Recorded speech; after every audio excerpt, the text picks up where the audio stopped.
You're sitting in a tea house in Peshawar. You've been coming here every morning for 9 weeks. Same table, same order, same newspaper folded the same way. The owner knows your name, your fake name. He thinks you're a textile buyer from Lahore who talks too much about cricket and tips too generously. 3 tables away, a man is finishing his eggs. He has no idea that his phone was cloned 6 days ago, that his driver has been photographed from 4 different angles, or that every single person he's met this month has been cataloged in a database buried under a mountain in Maryland. He definitely has no idea about you. Nobody does. Your phone buzzes once. You glance at the screen like you're checking a work email.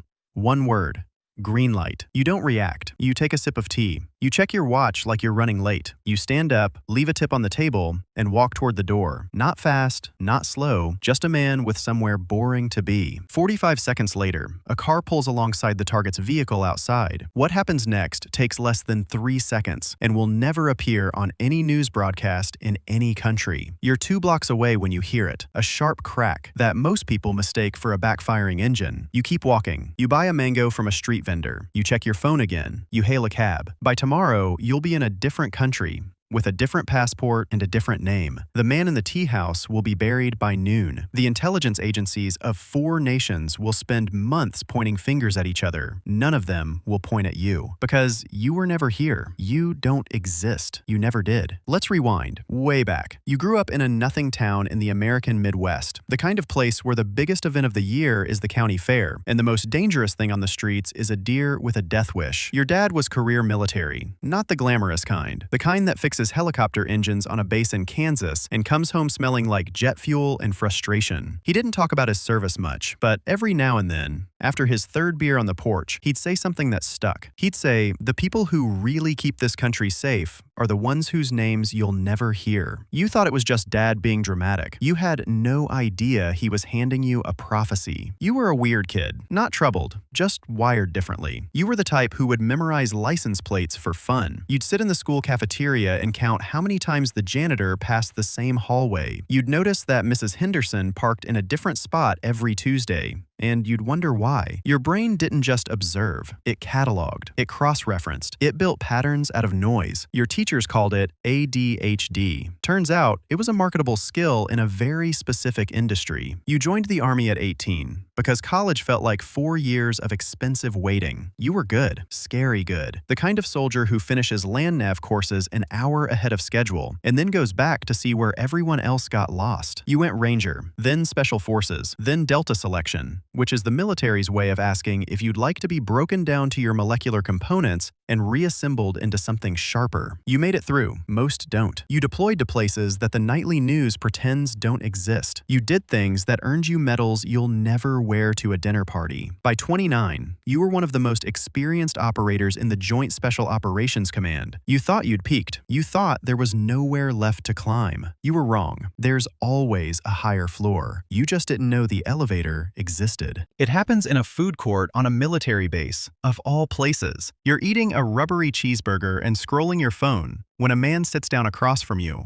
No uniform, no rank, no name tape. He looks like somebody's divorced uncle. The kind of guy who drives a Camry and argues about fantasy football at Applebee's. Completely forgettable. That should have been your first clue. He asks you a question that sounds casual but isn't. How's your Pashto? You tell him it's passable. You picked it up over 3 deployments and a language course at Bragg. He nods like he already knew the answer. He slides a plain manila folder across the table. Inside is a single sheet of paper. No letterhead, no classification markings, no signature, just text. And a question at the bottom. Are you in? He explains what in means. Your military records will be altered. On paper, you'll be reassigned to a training command. Something beige and boring. Your family will think you got a desk job. You'll miss holidays, birthdays, funerals. If you die on the job, there's no coffin draped in a flag, no 21-gun salute, no folded triangle handed to your mother with a thank you for her sacrifice. Just a star etched into a marble wall in a building she'll never visit. No name under it, just a star. You stare at the paper for a long time. You think about your girlfriend back home who's already tired of the deployments. You think about your mom who lights a candle every Sunday Sunday because she's convinced prayer is the only thing keeping you alive. You think about the life you imagined when you were 17, flipping through that army brochure in your bedroom. None of those imagined lives looked like this. You sign anyway. The man picks up the folder. He shakes your hand. He walks away. You never see him again. 3 days later, you're at a facility that doesn't appear on any map. The GPS says you're in the middle of a national forest. The road that brought you here won't be the road that takes you out. You've been through elite selection before. Delta pushed your body to the brink. Ranger School tried to starve the quit out of you. You thought you had a PhD in suffering. This is a different discipline entirely. They don't care that you can shoot. You already proved that. They don't care that you can ruck 20 miles through the mountains without stopping. Proved that too. They want to know if you can become nobody. First exercise. You're dropped into a mid-sized American city. No briefing, no support. Just a photograph of a man and one instruction. Follow him for 12 hours. Don't let him spot you. Don't let anyone spot you following him. You've tracked insurgents through Ramadi. You've run surveillance in Kandahar. This should be a cakewalk. You last 4 hours. You didn't notice the teenager on the skateboard who rode past you 3 times. He was counter-surveillance. He clocked your shoes. Military-grade boots in a neighborhood where everyone wears Nikes. Rookie mistake. The kind that gets you killed in a country where the wrong shoes mean you're a foreign intelligence operative and not a carpet salesman from the next province over. They show you photographs of yourself, taken by people you never noticed, time-stamped, annotated, every single error circled in red like a failing exam. Start over. Day 3. You fail because you checked your watch using your left wrist. The targets culture checks watches on the right. Day 5. You fail because you walked into a cafe and scanned the room before sitting down. That's what soldiers do. It's also what people who are running surveillance do. Civilians just sit down. Day 8. You fail because you're too fit. Your shoulders are too square. Your posture screams military. You look like a weapon even when you're holding a cup of coffee. The instructor hands you a set of clothes, looser fit, softer shoes, a slight slouch that you'll need to practice until it becomes muscle memory. He tells you something that rewrites your entire operating system. The most dangerous person in this room isn't the one who looks dangerous. It's the one you can't remember meeting. You train for weeks. You learn to change your gait between morning and afternoon. You learn that a gray jacket is basically an invisibility cloak, and a red hat is a tracking beacon. You learn that people remember faces, but forget bodies. You learn that the key to surveillance isn't watching. It's existing so naturally in an environment that your presence becomes background radiation. You stop being a soldier. You become furniture. The language training is where your ego goes to get its teeth kicked in. You already speak Pashto. Now you learn to speak it like a Kandahari merchant,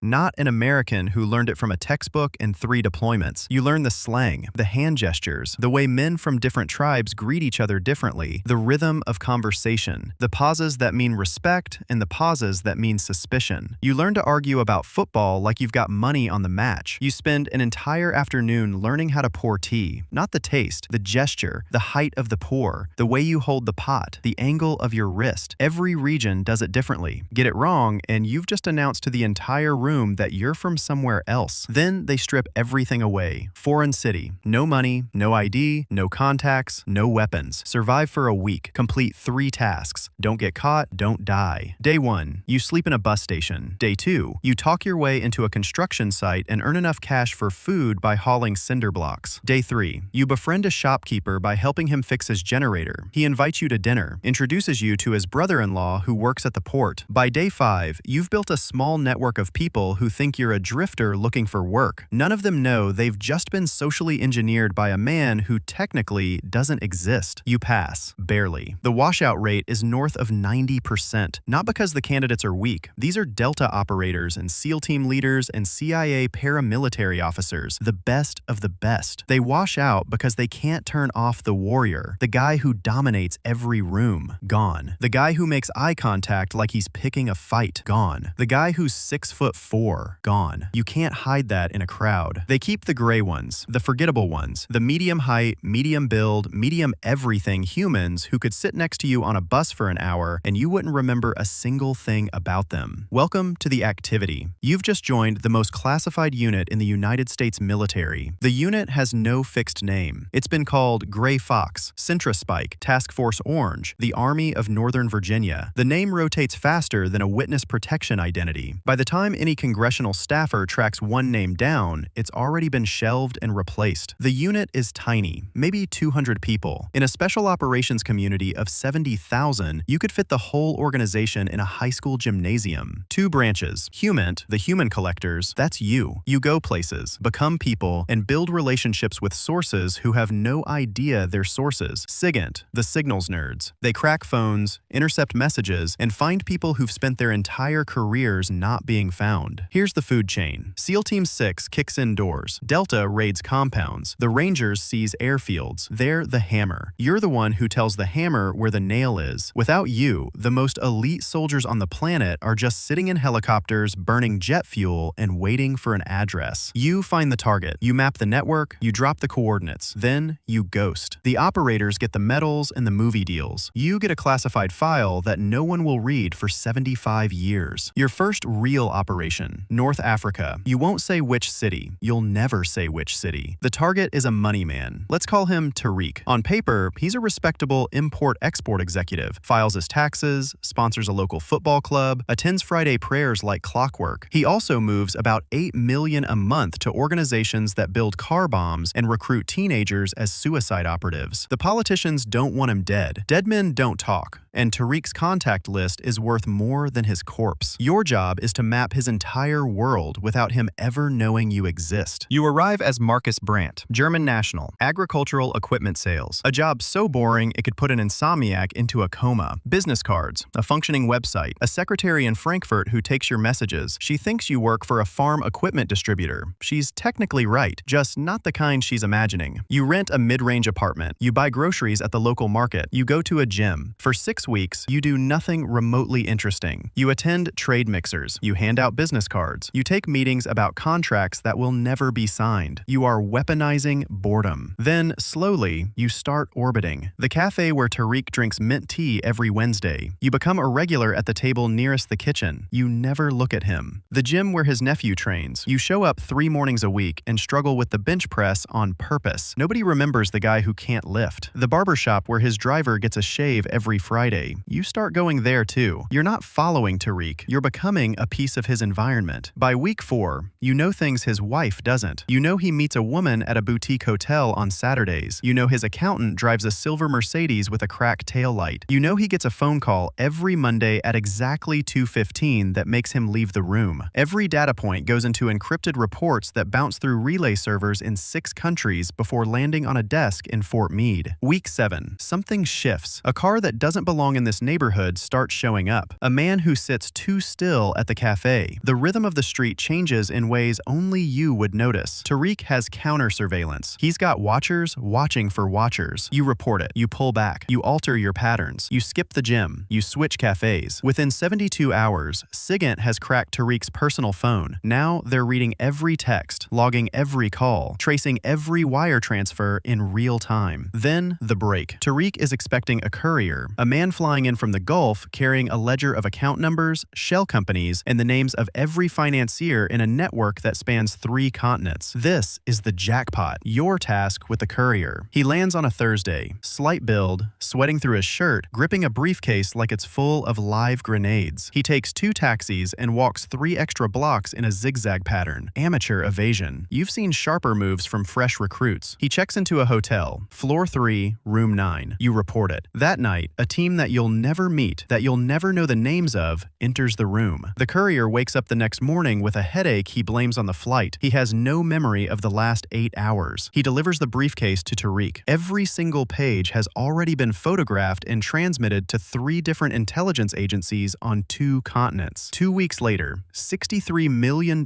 in terror financing is frozen across 8 countries. 19 arrests. 2 planned attacks neutralized before they left the planning stage. A concert hall in Brussels. A transit hub in Istanbul. Thousands of people who have no idea how close they came to dying. Your name is on nothing. Marcus Brandt dissolves. The apartment is wiped clean. The lease is terminated. The The phone number is disconnected. It's like you never set foot in the country because you didn't. New passport, new name, new legend. The cycle resets. The mission that defines your career. A weapons engineer. Codename Architect. The man is personally responsible for the design of improvised devices that have killed over 200 coalition soldiers. IEDs that shredded armored convoys. Vehicle-borne bombs that leveled police stations. He's engineered more American casualties than most enemy commanders ever dreamed of. And he's done it all from a workshop that nobody can find. No recent photos, no phone, no email, no fixed address. He moves like smoke, changing locations every few days, never using the same vehicle or the same route. His own organization doesn't know where he sleeps. The entire intelligence community has been hunting him for 3 years. Billions in satellite coverage, drone surveillance, signal intercepts, nothing. Then they send you. You can't find him directly. He's too disciplined. So you find the people around him. His courier, the man who carries his instructions between cells. You trace him through southern Turkey. His physician, the one treating his chronic condition off the books. You locate him in Amman. His brother-in-law, the one who manages money through a chain of car dealerships. You track him through the whore. For 14 months, your team builds the web. Every thread connects to another thread. Every person connects to another person. You're not searching for the architect. You're mapping the negative space he leaves behind. The shape of the hole where a man should be. 3 countries, 3 identities. In Turkey, you're a freelance journalist covering the refugee crisis. You attend NGO conferences. You buy dinner for aid workers who know people who know people. In Jordan, you're an independent health consultant visiting rural clinics. You ask about a doctor who left his practice suddenly 2 years ago. In Pakistan, you're scouting real estate investment opportunities. You ask local officials about construction activity in remote districts. Who's building? Who's buying materials? Who's moving concrete to places where nothing should be getting built? You never ask direct questions. You let people fill silences. You remember everything. The breakthrough comes at month 14. SIGINT intercepts a single phone call. A lieutenant mentions a guest arriving at a compound in a mountain village, a compound that's been dormant for years, but suddenly has fresh tire tracks and tripled food deliveries. You're sent in. You embed as a journalist profiling reconstruction efforts, real credentials, real references, a photographer traveling with you who's also activity. She's been in country for 2 years, patiently waiting. You live in the village for 12 days. You eat with the elders. You take notes on irrigation projects you don't care about. And from a ridge half a kilometer out, through a telephoto lens that doubles as a spotting scope, you watch that compound. Vehicles arriving after dark, gone before sunrise. Guard rotations every 4 hours. 2 at the gate, 2 on the roof. Patrol circuits every 90 minutes. You photograph every face. One comes back with a match, not the architect, his brother, a financier that every intelligence agency in the world thought was dead. If the brother is here, the architect is here. You transmit coordinates, guard patterns, blind spots, approach vectors. Then you get the order. Leave. Now. You pack your things. You shake the village elder's hand. You promise to send him the published article. You won't. A car picks you up at the edge of town. You cross the border by nightfall. 72 hours later, you hear the news. A precision military operation eliminated a senior militant leader. No official details. The host government protests. The State Department issues a carefully worded non-denial. You know exactly what happened. You drew the map. You timed the patrols. You found the ghost. 3 operators didn't make it out. 3 stars carved into a wall somewhere in Virginia. Not for you, for them. But you made it possible. You've been doing this for almost a decade now. You've been 22 different people. You speak 4 languages without an accent and 2 more well enough to pass a casual conversation. You can navigate the back streets of Amman and the financial districts of Zurich with equal fluency. But there's a question that keeps ambushing you at 3 in the morning when there's nothing left to distract from it. Who the hell are you actually? The girlfriend is long gone. She waited through the first 2 years of silence and missed holidays and vague excuses about classified consulting work. Then she stopped waiting. No fight, no drama. Just a box of your stuff on the porch and a text that said, "I can't love someone who isn't here." Fair enough. Friends don't exist. Your cover doesn't allow them. Every human connection is either operational or a security liability. The people who know the real you can be counted on 3 fingers. All of them work for the same ghost agency. Your mom still lights that candle every Sunday. She thinks you're doing something with logistics at a base in Virginia. She doesn't understand why you can't come home for Thanksgiving. She doesn't understand why you flinch when a car backfires in the parking lot of the Cracker Barrel. barrel. The toll isn't physical, it's the invoice that arrives in your sleep. The courier whose briefcase you cloned in that hotel room. He had a family photo in the front pocket, wife, 2 kids. The little one was in a school uniform, smiling so wide it hurt to look at. That courier was detained by his own people 3 months after your operation. You know what detained means in that part of the world. You dream in Pashto now. Sometimes you wake up and reach for a passport before remembering which name is real. There's no medal for this, no parade, no recognition at a banquet. When you retire, your neighbors will think you spent your career doing something with government contracting. When you die, your mom will be told it was a heart attack at your desk. So why do you keep doing it? Because 4 months ago, a bomb didn't go off inside a subway station during morning rush hour in an American city you've actually been to. 1,100 people walked up those stairs and went to work and complained about their coffee and had no idea that the device was built, the operative was in position, and the countdown had already started before a man who doesn't exist handed a set of coordinates to a team that was never there. That's the only medal that matters, most days, the mission that breaks every rule in the book. A nuclear physicist working inside a regime that is building the kind of weapon that doesn't just end wars, it ends civilizations. The politicians want negotiations, sanctions, sternly worded letters in the UN. Meanwhile, centrifuges keep spinning. But there's a crack. The physicist isn't a true believer. He's a hostage of his own government. They hold his family as collateral. His daughter's school has cameras in every hallway. His wife is followed to the grocery store by men who don't bother hiding. He wants out. Someone very high up asks a very dangerous question. Can we get him out? Not a kill order, an extraction. The physicist, his wife, his 2 kids. Out of a country where failure means an international crisis, possibly a war. No military footprint, no official involvement. If it goes sideways, the United States will deny everything. They'll deny you exist because you don't. Team of 4. All activity. All ghosts. Months of preparation. Forged documents that cost a small fortune to fabricate. Bribes routed through shell companies. A network of safe houses arranged by cutouts who have no idea who they're working for. You make contact with the physicist through his son's football coach. The coach is activity. Has been for 4 years. Embedded. Waiting for exactly this moment. The message is simple. 1 chance. 1 night. You trust us, or you spend the rest of your life building a weapon that someone will eventually aim at millions of innocent people. He says yes. Night of the extraction. The power grid in the physicist's district goes dark. Not a coincidence. SIGINT made it happen from 9,000 miles away. In the blackout, you move. The physicist, his wife, his kids. The younger one is 9. He thinks the power outage is exciting. He's pretending to be a spy. You let him. A vehicle to a checkpoint. Papers that survive 3 levels of inspection because they were designed to survive exactly that. A bribe to a border official who thinks he's helping smugglers move electronics. A boat ride across black water. 6 hours in the dark. The 9-year-old falls asleep against your shoulder. His mother stares at you the entire crossing. She doesn't say thank you.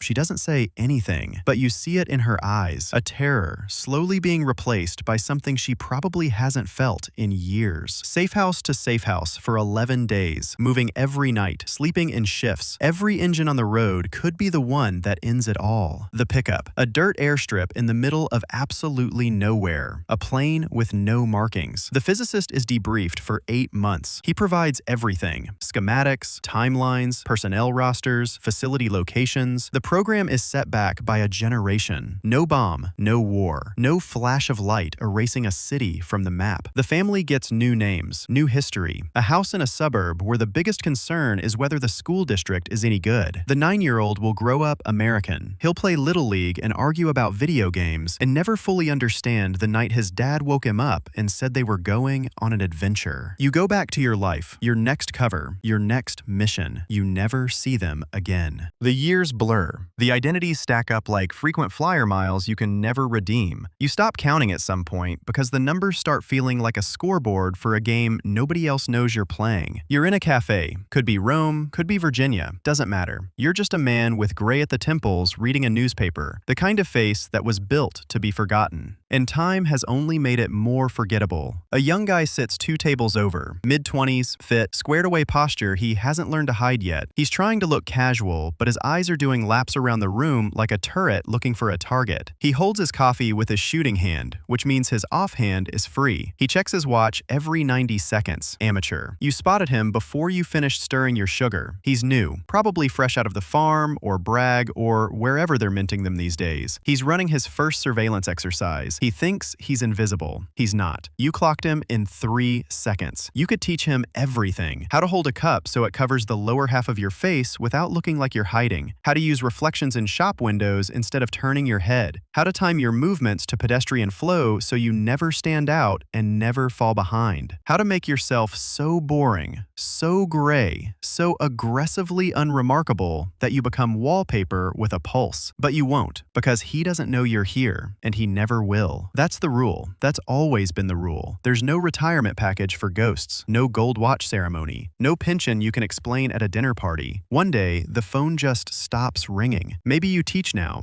training the next batch of invisible people in a building that doesn't have an address, using a curriculum that doesn't officially exist. Maybe you consult, a contractor with an empty resume, paid through companies that are nothing but a name on a filing in Delaware. Or maybe you just disappear, for real this time. A house in a quiet town. A dog that doesn't care about your classified past. Mornings where the hardest decision is what to have for breakfast. But part of you never leaves the shadows. You still notice the car that drives past twice. The neighbor who moved in last month whose story doesn't quite add up. The rhythm of the street that shifts half a beat in a way only you would catch. Old habits don't retire. They just wait. Because you know something that 99% of the population will live their entire lives without ever understanding. The world is kept safe by people whose names don't appear in any database, who serve in units that don't show up in any budget, who execute missions that will be denied by every government involved. No parades, no monuments, no thank you for your service, just a star on a cold marble wall, no name underneath. You were one of them. That kid in the cafe, the one with the stiff posture and the nervous eyes, he might wash out. He might become something extraordinary. He might die in a country that never knew he was there and end up as one more nameless star on that wall. Or he might become exactly what you became, a ghost, a shadow, a man who exists only in files that will stay sealed until everyone who ever knew him is already dead. That's the trade. That's always been the trade. You finish your coffee, you fold your newspaper, you leave exact change. You step outside into the sunlight. People walk past you, couples arguing about dinner plans, kids kicking a ball, a businessman yelling into his phone about quarterly projections. None of them see you. None of them will ever know. And that's the whole point. You turn a corner, just another forgettable face on a forgettable street, and you're gone. That's a wrap for today.